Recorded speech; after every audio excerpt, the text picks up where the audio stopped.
protect you, I promise. Thanks, Taric.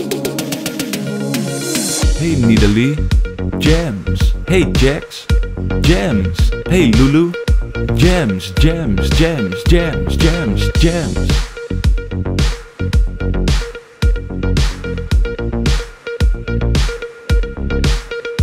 I fucking love it. Hello, and welcome back, Ace here. And today we're talking about Taric, my one-trick pony. I currently have an 88% win rate on him, and I would like to tell you about how I did that so you can escape low elo to get the gold. At least that's my plan, to get the high gold. So if you're at a higher elo, please leave tips on points you see which I can improve. And yeah, let's go into it.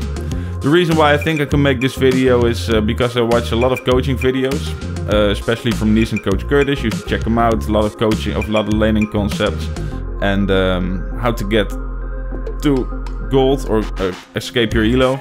The main thing I got from there is start doing VOD reviews and focusing on the early lane phase, because if you can win there you can snowball lead, and if you lose early on you lose control, and if you lose control you basically already lost the game, or it's a coin flip, so you can still win it but you don't have the control to win. So we would like to keep the control as long as possible. Yeah, and I also have a lot of games on Taric. He plays naturally, so I can focus on more elements of the game, like properly warding, the scuttle grab at 315 for example, deep wards before the dragon spawns, which is possibly because I've tried to do a little jungle tracking. I'm not the best at that, but I can try it a little bit, mostly because I don't have to focus on my abilities and stuff like that. It also just goes very natural. So I do advise you pick a champ that you played a lot of games with, and if that's Taric, that's nice, then this guide is good for you. Okay, first off, some basic game settings I like to use are the colorblind mode. It creates just a slightly better contrast between, the champ abilities. You just see it a little bit better, so no skin to win jokes on you. Just set it like that. I play with a huge mini-map as well. I want to be very aware of the map and what's happening in other lanes. And I tend to forget or have a tunnel vision when I have a small mini-map. Making it as big as possible helps a lot. It does take a while to get used to, but it does help a lot in the end. And if you're easily tiltable, just turn off the chat. If you're ahead, it's fun.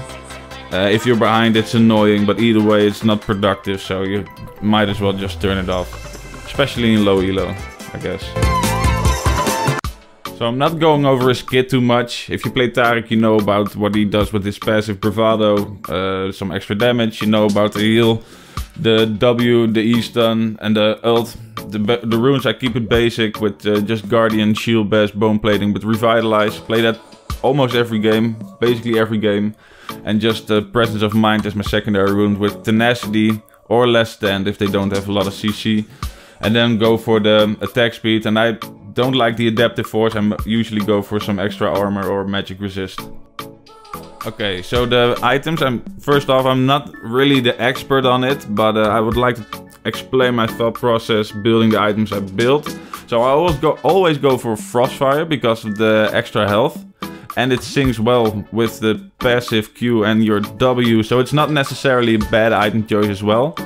The item also matches really well with my playstyle of disrupting the enemy positioning. I like to soak some damage and get in melee range to proc the passive, to out-sustain extended team fights, especially with Draven works really well. Locket is possible as well, but I personally feel like you'll be more of an enchanter-like tank. And you also have your ult, you have your Guardian, you have your W.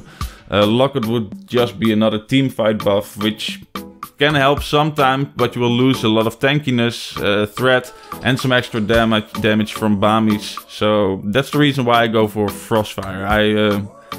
I need to be tanky enough to disrupt the team. After I build that, I go for the boots.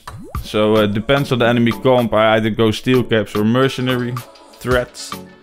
And after that I build Zeeks or Frozen Heart, or both. I don't really have a preference, but it depends on how fast I need a second item on the map, for example. So then Zeeks is a better item. The armor buff from Frozen Heart is very nice, but if the gold income isn't as high as you want, you might not finish it, so better go for Zeke's. The most important thing is to rush Glacial for the armor and the mana buff. Yeah, that sustains me enough, and if I need an extra armor and some damage, you might even go for a Bramble Vest first before finishing the item into Zeke's or Frozen Heart. And then after that finish the Bramble into a Thornmail, then you'll be nice and tanky. And yeah, that just matches my playstyle very well. Okay, so with the ADC you play with is actually kind of important. My experience with Taric is that you don't want to lane with a scaling champ like Tristana, Jinx, Twitch, champ like that. The reason for that is you want to build an early lead and snowball from there. And if you have a scaling champ, you can't really play aggressive because they can counter you really quick, and your scaling ADC can't do really much about it, so you're gonna fall behind, and when you're behind the Taric, you're gonna have a bad time. We all know that, okay? So, yeah, like I said, the downsides are real. You're easily kiteable, you're low mobility, you're kind of squishy for a somewhat tanky boy, so if you don't have the ADC backing you up, you can't really pressure the lane, which makes you kind of obsolete. So that's basically it. The champions I would recommend to play with are Draven, Lucian and Misfortune. With Draven being the best pick in my opinion. But I'm kind of biased because I play with the Draven one trick. But when Draven is able to build up his spinning actions and stacks before the level 3, you can all in them, and when he gets the kill you can snowball instantly with the bonus gold. We always go for an early Vampire Scepter because of the self-sustain from that point. Because again, if Draven is able to build up his spinning axes, he can throw them really fast. He has some, yeah. The damage is really nice. If you get a kill, you get a lot of bonus gold. So the item advantage will snowball from there as well. And combine that with the Taric sustain and you're nearly unbeatable in lane. So yeah, I would advise to play with a Draven. Okay, so the game plan. When you're at level 1, always start with your E. You don't need to heal, you don't need your W in my opinion the first level. And you want to pressure or escape when you try to ward or something like this. In lane, try to test your enemy and claim the bushes to create room for your ADC to set up the wave how he likes it. Try to not waste your E. It's your only pressure, and as soon as you use it all willy-nilly, you'll give the enemy a gap to take over lane control. You don't want to do that. Do, however, act like you're gonna use it. Just walk up and be aggressive, get in their head and make them think like, this Taric is fucking crazy. When you succeed and your ADC has a brain, you can slow push the wave, which is important for the level 2 setup. So when you're at level 2, get a point in W and look for a trade, but remember, you don't have your Q yet, so you don't want to just go all in yet. With a lane bully you can walk up, link with W if possible and get some autos in before you stun. Most likely you can only auto after the stun, so don't overextend, don't push for it. Point is to get them a bit lower, around 50% health. After you're disengaged, use one pot if you're around 50% health, use both if you're lower. And check the wave. You want the wave neutral or slow pushing towards the enemy before you hit level 3. Because at level 3 we're going for the all-in. And this is kind of a crucial moment. This is the moment that you want to kill. So you get a point in Q of course, and make sure you land the stun. Don't be scared to use your flash for it as well to land the stun. But do make sure your ADC is close enough that after your stun with the flash, he can contribute to the fight. If you don't do that, it's pointless. Use your ignite as well, just to kill at least one and preferably both. After this, push the wave under the tower and reset. The first item you want to buy is a mana crystal. So you have some extra mana to spend. And go for the longer and extended fights. And when you're at level 4, get an extra point in Q. After that, max E first, then W, then Q.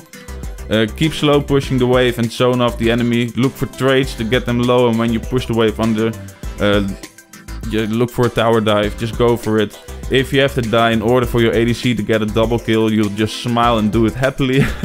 The goal is to make your lane bully ADC snowball as fast as possible. Yeah, so we can win the fights. Roaming is also a thing you can do as Taric, but yeah, let me explain how it works for me. Because since Taric is pretty immobile, you don't get a lot of chances to roam properly. And with properly, I mean without losing tons of XP and make yourself useless because you're 3 levels behind. You don't want to do that. If you execute the level 1 to 4 somewhat good, there are a few windows you can use to roam. For example, when you have won the fight and got either a kill or get them low enough that they have the back, you can go immediately and give the plates to your ADC. Don't telegraph it though, don't let them see what you're doing, and also make sure your ADC gets the wave under. While your ADC is busy getting 1 or more plates, you are already back. You get a pink and a lens and you check mid and top lane, check wave states. If the enemy is slow pushing towards your alley, go up and help them. Make sure you clear vision first, so they don't see you from miles away. What I find is that people underestimate the sustain from Taric, so it is possible to win a 2v1 in a big wave. It will cost most of your mana, you will have to back instantly, but that's what we would do anyways to get back to lane, to help your ADC of course. If you practice this, you hardly miss out on any XP in bot lane, maybe you have to 1 wave max. It's important is when you gank like this to get a kill, and you get a kill, you don't text the allied laner for XP. Only do this if they can get the wave under themselves, so that's what you have to do. It's just as Taric that you want to help your laners get ahead as much as possible, so they can win the fights eventually. Okay, and that's basically how we try and play our lanes. As you can see in the examples I've shown, I have a lot of notes to take for myself. For example, play a lot more aggressive early lane, even more aggressive than I think I play. So it shows that I also have a lot to learn. But if you try and improve and set up a game plan like this for Taric, and you try and play like it and really focus on that points to win those early games every game, the chances of you not losing or coin flipping are way less than they are right now, I think. So with that being said, I hope you have something you can use, you can get something out of this. If you have any questions, just let me know. I will just keep on one-tricking Taric. I will keep on doing my own VODs and try to see where I can improve. And if I get even higher than the goal I've set, I will try to make some additional guides to help you guys get there as well. So yeah, this was it. Thanks for watching. If you liked it enough, you know, subscribe and stuff like that. And yeah, bye.